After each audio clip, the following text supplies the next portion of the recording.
Hey everyone, just I wanted to send a quick brief out to all my cooks. I want to get you guys all up to date on some of the changes in the produce supplier and how that will impact you guys. As many of you know, there's been a massive increase in inflation, causing the business to take a slight dip in business as well as profit margins.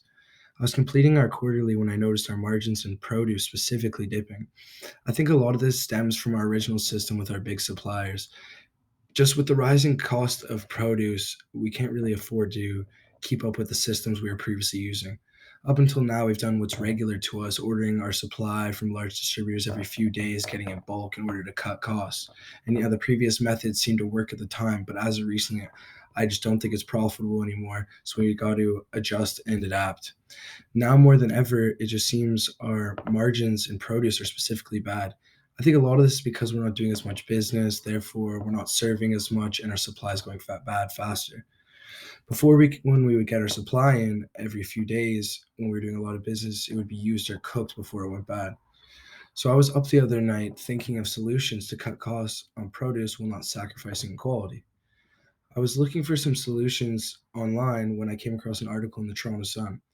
This article was about small businesses and independent grocers and how they stay cost efficient despite being a much smaller player in terms of purchasing supply as opposed to big suppliers and grocers like Loblaws or Gordon Supplies. The writer spoke about some of the tactics these small businesses use to keep costs low, and it gave me a few ideas. I didn't know before that independent and small grocers order their supply daily instead of in large bulk orders ahead of time.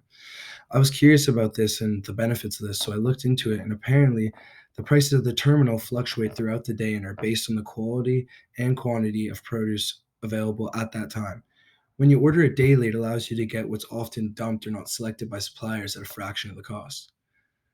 Dumping is when a large supplier sends back or cancels a large order, so the food terminal sells at a much cheaper rate in order to not take a loss on their product.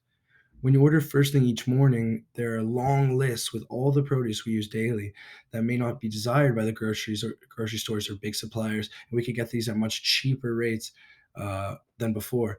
I want to start adapting some of these methods that these small grocers use and use them to our advantage.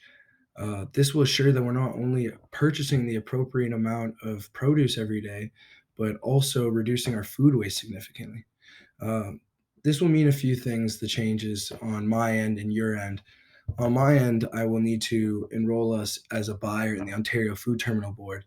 That means paying an annual fee in order to communicate firsthand with the same farmers these big grocers use to get their produce from.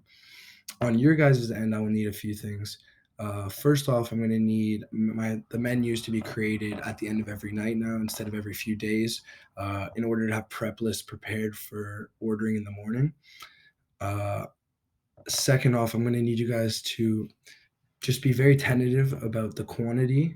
I need you guys to be very accurate with your prep list in order to not over or under buy things. So your projected business and sales for that day need to be very accurate. And lastly, I'm going to need you guys to provide seasonal lists of ingredients that you would like to use as before. So I can negotiate with the terminal ahead of time in order to ensure that you guys can still use the ingredients you want, but I can just get them at a cheaper rate than before. I want to assure that you guys that just because we're being more frugal with margins doesn't mean quality will be sacrificed. Good quality can still be found using these methods. It just requires a lot more work and attentiveness. Again, I really appreciate all you guys' hard work recently, and I look forward to implementing these new methods. Take care, everyone.